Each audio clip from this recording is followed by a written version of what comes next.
All right, y'all, we have a lot of stuff to get to today. I was out of town last week, so we're actually going to cover 2 weeks worth of news today on Real Estate Backstage. But before we do that, if you're watching on YouTube or listening on Apple Podcast or Spotify, go ahead and subscribe to the show. That way you don't miss any future episodes. And if you're looking for the show notes with links to the articles we're going to reference, you can find that at realestatebackstage.com/episode 30. If this is your first time watching or listening, I'm your host, Michael Smith. I'm the CEO and broker in charge here at Bluefield Realty Group. We're a 3-time Inc. 5000 company headquartered here in Greenville, South Carolina, and we provide real estate brokerage, property management, and insurance services. Now, as I mentioned, I was out of town last week. I was at the Rentvine user conference. So if you're not familiar, Rentvine is a property management software.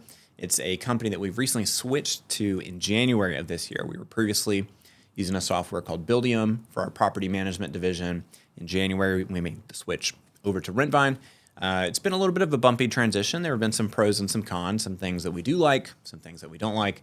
But I have to give a huge shout out to the leadership team over at Rentvine because they put on a fantastic conference. This was their first time doing so. And we got to spend a lot of time talking to the product team, the product development and design team, to actually give our feedback and our input and help steer the direction of future improvements to the product, which is really, really cool. I've never had that level of discussion with a tech company, a software provider, to actually be able to influence the direction of the improvements being made to the software products. So that was really, really unique and really cool. And I got to meet some cool people there as well.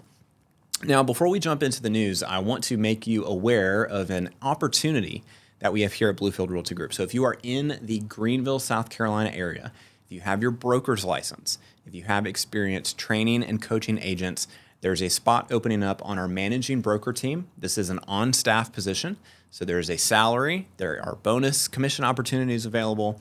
We have benefits like 401k matching, health, dental, and vision insurance. We have PTO, paid days off, the whole 9 yards, and you get to work with yours truly. I mean, what more could you ask for? So if you are in the Greenville area, if you have your broker's license, if you're interested in being considered for the managing broker staff position that we just opened up, you can reach out to me directly.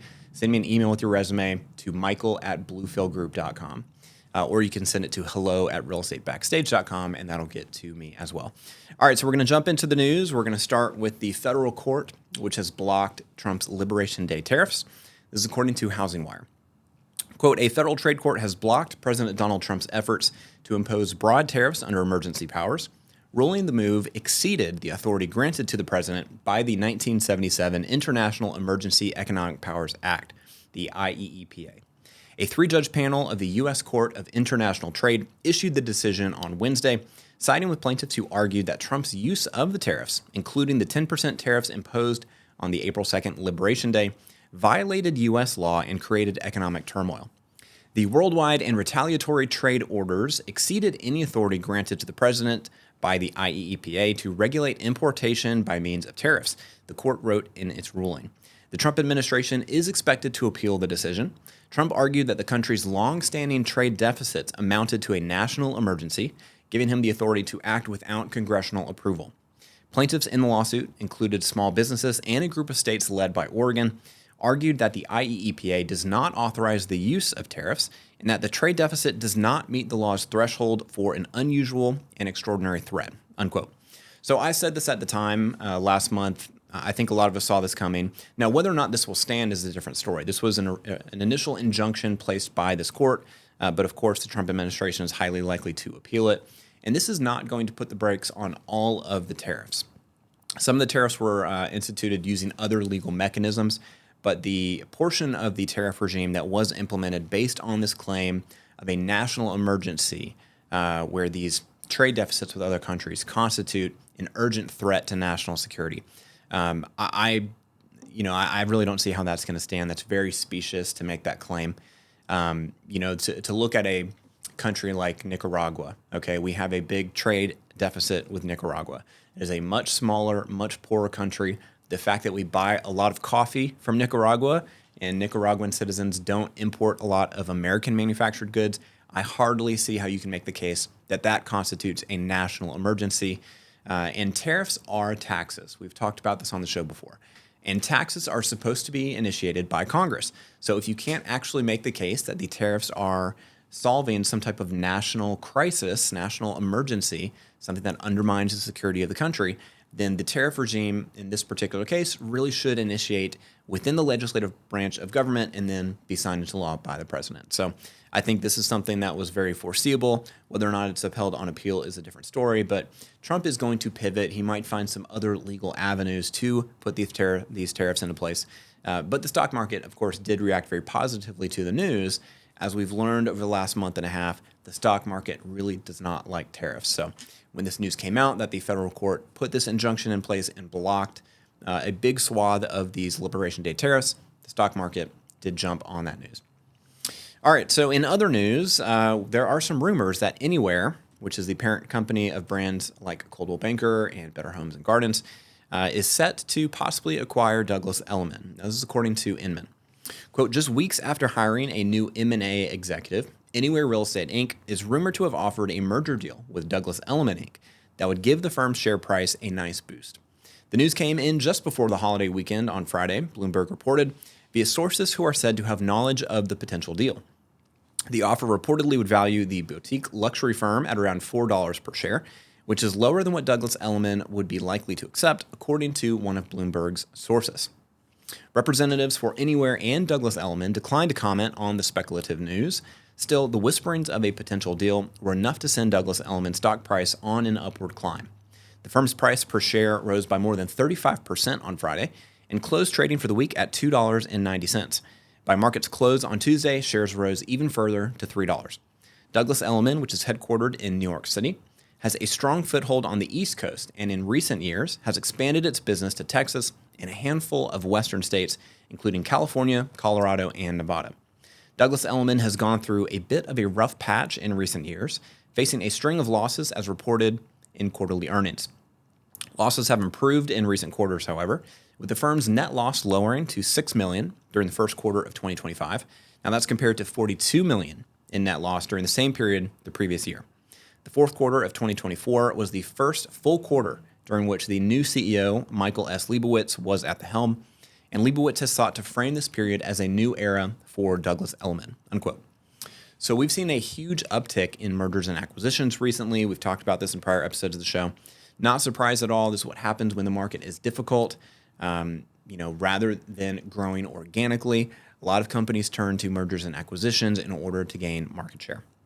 Well, meanwhile, the Sitzer-Burnett case, which resulted in the landmark NAR settlement last August, as we all know, that settlement was approved, but it is now working its way through the appeals process.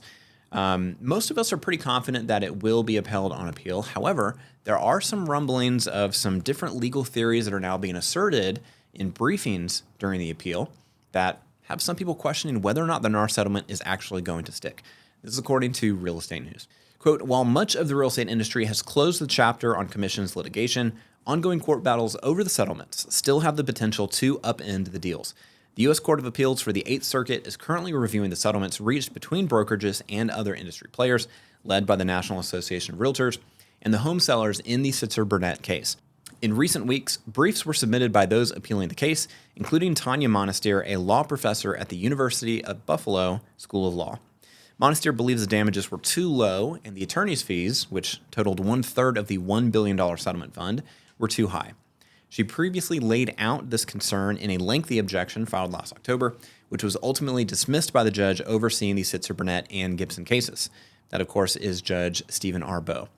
In a recent interview with the University at Buffalo School of Law, she also contends that because the plaintiffs were past home sellers, they could sue over inflated commissions previously paid, but they should not be able to pursue the settlement for injunctive relief, what the settlement calls practice changes, since they weren't at imminent risk of future harm.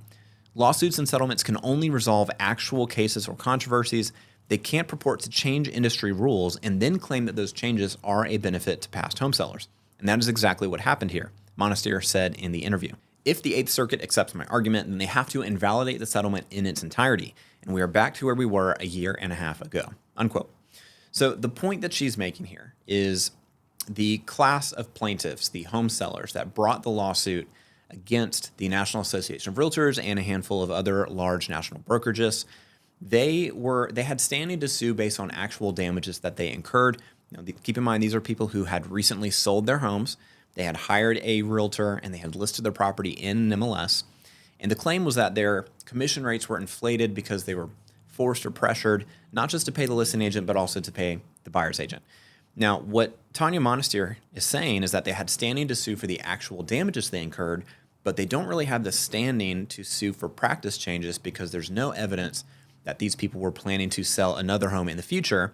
And if they were to sell another home, that they would even use a realtor or list in an MLS. So while they do have standing to sue for the actual damages they incurred, because there was no evidence that they were about to use a realtor in the near future to sell a home, she's claiming they didn't really have standing to sue for injunctive relief or practice changes across the whole industry. Now, that is a very interesting legal argument, and we will see whether or not the Court of Appeals takes that into consideration. Now, shifting gears, this is according to RIS Media. Quote, Howard Hanna Real Estate Services, one of the largest independent brokerages in the country and a longtime critic of the National Association of Realtors, is choosing to defy NAR's recent decision to affirm the controversial Clear Cooperation policy. The brokerage informed dozens of MLSs and NAR yesterday that it does not consider Clear Cooperation to be binding, though the rule has always been mandatory. Hanna Holdings, the brokerage's parent company, and its affiliates and franchisees will determine on a market-by-market basis whether to require their listing brokers to submit listings on a multiple listing service within 1 day of marketing the property to the public, wrote Hobie Hanna, Howard Hanna CEO, in a letter shared with the MLSs and obtained by RIS Media. It will make these decisions based on its own business interests and independent of NAR and of any other brokerage, Hanna continued. The decision by Howard Hanna, the seventh largest brokerage by sales volume in 2024, according to RIS Media's Power Broker report, represents a remarkable escalation of the long-running dispute over Clear Cooperation, which NAR had hoped to put to rest in March when it confirmed the policy. It was not immediately clear what the consequences would be for Howard Hanna's refusal to follow the policy. In an email statement, a NAR spokesperson simply said that Clear Cooperation remains a mandatory policy. MLSs are responsible for enforcing MLS policies. By joining a Realtor Association-owned MLS, participants and subscribers agree to comply with the MLS rules and regulations. NAR affirmed earlier this year that it does not recommend specific penalties for certain offenses or for violations of particular rules. At the same time, NAR also says that discipline should be progressive. Repeated or subsequent violations should result in more serious forms of discipline being utilized, including substantial fines, suspension, and termination of MLS rights and privileges, the organization wrote. So keep in mind that the Park City Board of Realtors, you may remember this story, we've talked about it a couple times on the show. The Park City Board of Realtors sent a letter to NAR last year stating that they were not going to be enforcing the Clear Cooperation policy at their local MLS level. And NAR responded with a cease and desist, and then they actually started the process of revoking the charter for that local realtor association. So NAR takes this very seriously. So I think there's going to be a lot of pressure from NAR to these local MLSs to, hold the line in the sand and not allow Howard Hanna and other companies to simply not follow the Clear Cooperation policy. NAR is going to be placing pressure at the local level for these MLSs to actually take seriously their obligation to enforce policies like Clear Cooperation. All right, in other news, Moody's has downgraded the credit rating for the federal government. According to Real Estate News, quote, Moody's May 16th announcement that it has downgraded the U.S. credit rating has resulted in a jump in mortgage rates during the peak period of the spring home buying season. The 30-year fixed-rate mortgage averaged 7.04% the morning of May 19th, according to Mortgage News Daily. Though rates have plateaued in recent weeks, the average has generally hovered just below 7% following the Trump administration's April 2nd tariff announcements. In its report, the ratings agency estimated that the current tax proposals that the administration and Congress are floating would add $4 trillion to the federal deficit in the next decade. Moody's is the third major credit agency to knock the U.S. rating down a notch from AAA, the highest score, to AA1. While we recognize the U.S.'s significant economic and financial strengths, we believe these no longer fully counterbalance the decline in fiscal metrics, Moody's said in a statement. Moody's announcement caused a drop in the stock market when it opened on May 19th. It also pushed up 10-year and 30-year Treasury yields, which generally impact mortgage rates. The Federal Reserve has been cautious about interest rates amid recent tariff announcements and general economic concerns. Earlier this month, Fed Chair Jerome Powell said he couldn't confidently say whether there would be rate cuts this year. After Moody's downgrade, Atlanta Federal Reserve President Raphael Bostic said he is leaning toward just one rate cut in 2025, unquote. So, the unfortunate reality that we find ourselves in here in the United States is that we have a growing and looming debt problem on our hands. We have been running deficits, growing deficits, year after year after year. We spend more money than we take in at the federal level, and you can only do that for so long. The problem is that the overall debt is growing as a percentage of GDP. So, relative to the size of our economy, our debt is just growing and growing and growing. And with interest rates being higher now than they have been in prior years, that means the debt service payments on the debt have grown to be a larger piece of the pie, a larger piece of the budget. Now, imagine if you, as an individual, as a household, imagine if you consistently spent more money than you earned, right? You consistently lived above your means and you relied on credit cards and other forms of debt to basically finance that lifestyle, right? There's only so long that you can keep that up, right? At some point, you're going to max out all the credit cards, and yeah, maybe you can open a new credit card and you take out a line of credit and you do a personal loan, but at some point, you're going to have so much debt relative to your income that no one is going to be willing to give you that next loan that you need to continue making payments on all the loans that you've taken out. So that is the situation that we're probably going to find ourselves in as a country at some point in the future. Now, our politicians have kicked this can down the road for a long, long time, but the real systemic drivers of debt in our country is at the non-discretionary spending level, the mandatory spending programs, things like Social Security, Medicare, means-tested welfare programs like Medicaid. The reality is, based on the demographic changes that have been happening in our country over the last several decades, people are living longer, they're having fewer kids, there are fewer younger people working in the system, paying taxes to support the growing, ballooning costs of these programs. So without actually dramatically restructuring these programs, doing things like increasing the retirement age, there are only a handful of ways to get out of this mess. So we could dramatically increase taxes, and just raising taxes on the top, quartile of earners is not going to do it. You'd have to really raise taxes on the middle class as well. So we could dramatically raise taxes. We could inflate our way out of the problem by just printing a bunch of money to pay our debts. But that has a whole lot of other downstream negative consequences as well. Or we could restructure these programs, which neither political party, neither major political party is going to do that because the American people don't want to do that. The reality is everyone says, if you ask them the question, should we cut government spending? A lot of people will say yes. But when you ask them what specific programs should be cut, a lot of people don't know. A lot of people don't want to cut those programs like Social Security, Medicare, Medicaid, et cetera. All right. In other news, existing home sales fell again in April. This is according to Inman. Quote, existing home sales continued to decline in April. Data released Thursday by the National Association of Realtors shows, despite signs of rising inventory and resilient buyer interest, affordability challenges continue to weigh on sales. Total existing home sales declined by 0.5% from March to a seasonally adjusted rate of 4 million in April. Year over year, sales declined 2% compared to April 2024's rate of 4.08 million. Sales decreased in 2 of the 4 major U.S. regions. Home sales have been at 75% of normal or pre-pandemic activity for the past 3 years, even with 7 million jobs added to the economy, our chief economist Lawrence Yun said in the data analysis. Pent-up housing demand continues to grow, though it is not realized. Any meaningful decline in mortgage rates will help release this demand. Inventory showed notable improvement, reaching 1.45 million units in April, which was up 9% from March, and 20.8% higher than a year ago. At the current sales pace, that translates to a 4.4-month supply of homes, an increase from 4 months in March of 2025 and 3.5 months in April of 2024. At the macro level, we are still in a mild seller's market, Yoon added, but with the highest inventory levels in nearly 5 years, consumers are in a better situation to negotiate for better deals, unquote. Now, existing home sales are down, but new home sales are up. This is according to RIS Media. Quote, sales of newly constructed single-family homes were up in April per the latest findings from the U.S. Census Bureau and Department of Housing and Urban Development. New single-family homes sold at a seasonally adjusted rate of 743,000 in April, up 10.9% from the revised March figure of 670,000. This is also a 3.3% annual increase from the April 2024 figure of 719,000 homes sold. Odeda Kushi, deputy chief economist of First American Financial Corporation, described these results as higher than consensus expectations in a press release.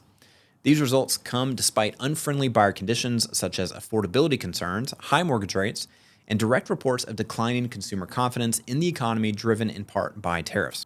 Jake Krimmel, a senior economist at Realtor.com, said in a press release about the new home sales figures that growing new home sales may seem a bit surprising given affordability concerns in the housing market, but these results are also a continuation of the trend we have seen in new home sales in recent months, in which less expensive homes are driving sales activity. Affordable new builds are the catalyst for growth in the new home segment, unquote.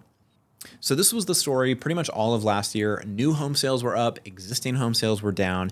At the very beginning of 2025, we started to see that maybe that trend was reversing itself. We were seeing a decline in new home sales and growth in existing home sales. However, the past couple months, it's been back to the way it was last year, with new home sales going up and existing home sales going down. So we're going to continue to keep an eye on those numbers as things develop. Now, in other news, foreclosures actually jumped in April on a year-over-year basis. This is according to Adam Data. Quote, Adam, a leading curator of land, property data, and real estate analytics, today released its April 2025 U.S. foreclosure market report, which shows there were a total of 36,033 U.S. properties with foreclosure filings. Now, that's default notices, scheduled auctions, or bank repossessions. And that was up 0.4% from the prior month and up 13.9% from a year ago. April's foreclosure activity continued its gradual climb, with both starts and completions up annually, said Rob Barber, CEO of Adam. While volumes remain below historical norms, the year-over-year increases may suggest that some homeowners are beginning to feel the effects of persistent economic pressures. Lenders repossessed 3,580 U.S. properties through completed foreclosures in April of 2025, down 2.9% from last month, but up 23.3% from a year ago, marking the second month of REO numbers increasing on an annual basis, unquote. Now, for those of you watching on YouTube, I'm going to put this chart up on the screen here. This is courtesy of Adam Data, and this goes all the way back to Q1 of 2005. This shows the number of U.S. properties with foreclosure filings on a quarterly basis. So you can see there's a dramatic rise in foreclosures during the 2007, 2008 great financial crisis, and then we started to see foreclosure rates go back down. Now, look what happened in early 2020. When COVID hit, there was a dramatic drop in the number of foreclosures. Now, there's a few reasons for that. First of all, there was actually a short-term moratorium put in place to stop lenders from filing for foreclosure, but we also saw interest rates go down dramatically and home prices increase dramatically, which made it easier for homeowners who were in financial distress to either refinance or sell in order to avoid foreclosure. Now, ever since then, we've been seeing the foreclosure rates gradually increase again, but they're actually still not back to where they were before the COVID pandemic. So when you hear reports like this, that the number of foreclosures are dramatically rising, well, they're rising dramatically relative to historic lows. The foreclosures were incredibly, incredibly low during the COVID pandemic. So it's only natural that we would see those numbers come back up until we get to some type of equilibrium, more like the market that we saw prior to the pandemic. All right, so speaking of the great financial crisis and foreclosures, we have an update on the efforts to re-privatize Fannie and Freddie. This is according to RIS Media. Quote, Fannie Mae and Freddie Mac are once again on President Trump's radar. In a Truth Social post on Wednesday, Trump shared that he is giving very serious consideration to taking the government-sponsored entities public and will be making a decision in the near future. Fannie Mae and Freddie Mac are doing very well, throwing off a lot of cash, all caps, cash, and the time would seem to be right. Stay tuned, Trump wrote. Taking the GSEs public would mean removing the government-backed companies from conservatorship, which they've been under since the financial crisis of 2008, and privatizing them, a move Trump has talked about since his first term. Trump said he will be speaking with Treasury Secretary Scott Bessent, Secretary of Commerce Howard Lutnick, and the Director of the Federal Housing Finance Agency, William Pulte, among others, to discuss, although did not specify a date. After Trump's announcement, Fannie and Freddie shares were up 33% at $9.94 and 27% at $7.15, respectively. Earlier this week, the GSEs were the main topic of conversation during Pulte's talk at a Mortgage Bankers Association conference. Boasting about all the cuts he's been making at Fannie and Freddie, Pulte said the first mission at FHFA is to get this bloated enterprise on the treadmill and get it running efficiently. Whether or not the GSEs are backed by the government, Pulte said he thinks Fannie and Freddie are set to become great American icons once again. I think President Trump is somebody who will help make them truly better than they've ever been before, he said. He and Bessent meet regularly on the topic of GSE privatization, and they are very aligned, Pulte added. Ultimately, though, Pulte ended up saying that the decision is up to the president. If made public, the U.S. government would reap over $250 billion from the sale, said James E. Thorne, chief marketing strategist at Wellington Atlas Private Wealth on X. An IPO could raise between $20 and $30 billion, he added. A successful exit from conservatorship would remove about $8 trillion of liabilities from the government's balance sheet, noted Bill Ackman, CEO of Pershing Square Capital Management, and at one point owner of about 10% of the GSE's common shares, compared to the government's 80% in an ex post late last year. Outlining what an IPO would look like, if closed in the fourth quarter of 2026, Ackman calculated a $300 billion profit for the government. Trump likes big deals, and this would be the biggest deal in history, Ackman wrote. I'm confident he will get it done. Critics of the idea have said that taking the government-backed companies public could risk further housing market destabilization and mortgage rates raising higher, unquote. Now, in that same vein here, according to Connect CRE, quote, President Trump has reiterated his intention to list Fannie Mae and Freddie Mac on a major stock exchange, potentially ending the conservatorship in effect since the 2008 global financial crisis. However, Trump said the GSEs would retain federal guarantees as a backstop. Now, that's very, very important. I'm working on taking these amazing companies public, but I want to be clear, the U.S. government will keep its implicit guarantees, and I will stay strong in my position on overseeing them as president, Trump posted on his Truth Social network earlier this week. Published reports say the administration's plan isn't yet clear. Bill Pulte, chairman of the FHFA, told CNBC on Wednesday he very explicitly says that he wants to take them public. He did not say that he wants to privatize them. The president has not said anything that he wants to end conservatorship. We're studying actually potentially keeping it in conservatorship and taking it public, unquote. So Trump said that they were going to keep implicit guarantees. He didn't say explicit. He said implicit. So not quite as strong. However, I think it is important that even if you do re-privatize Fannie and Freddie, that there's some type of at least implicit government backstop where people understand and investors feel secure knowing that if some type of big financial crisis were to happen again, the government would be able to step in to provide that liquidity and make sure that the secondary mortgage market functions efficiently, which is incredibly, incredibly important to our housing market. All right, last but not least, we're going to wrap up with this one. According to Inman, Lone Wolf Technologies is shutting down LionDesk, the CRM that it purchased 4 years ago this month, Inman has exclusively learned. The company began notifying customers of the popular CRM shutdown a few weeks ago. Lone Wolf CEO Jimmy Kelly told Inman. The software will remain available through September to allow plenty of time to finalize customer and data migration. Kelly said that users can take their contacts with them and are being offered accounts and full transition support to Lone Wolf Relationships, the company's recently launched CRM product that's part of Foundation, the company's new enterprise software initiative. This is not a decision we take lightly, Kelly said. It's been part of our family for a few years now, but when we got into LionDesk, we learned, unfortunately, that it was not going to fit the need of that longer-term vision, unquote. So if you are a LionDesk customer, this, of course, is going to impact you within the next few months. They are shutting down the product, so you're going to have to migrate your data somewhere. Now, they're going to offer support if you want to transition to their other CRM product, which is called Foundation. But this is the opportunity to go ahead and look at everything else that's out there. Don't just go to the other Lone Wolf product because it's easier. Now's your time. You've got a few months. Go ahead and demo a handful of softwares. We here at Bluefield, we use Follow Up Boss. It's a CRM that we really, really love. We've been customers of them for 9 years now and very, very happy with them overall. But you also want to check out things like Lofty. That's the kind of the new exciting one on the market with a lot of AI functionality. Take a look at Lofty. Take a look at all kinds of others. Chime. There's Boomtown. There's Commissions Inc. There's Sierra Interactive. There's all kinds of products out there.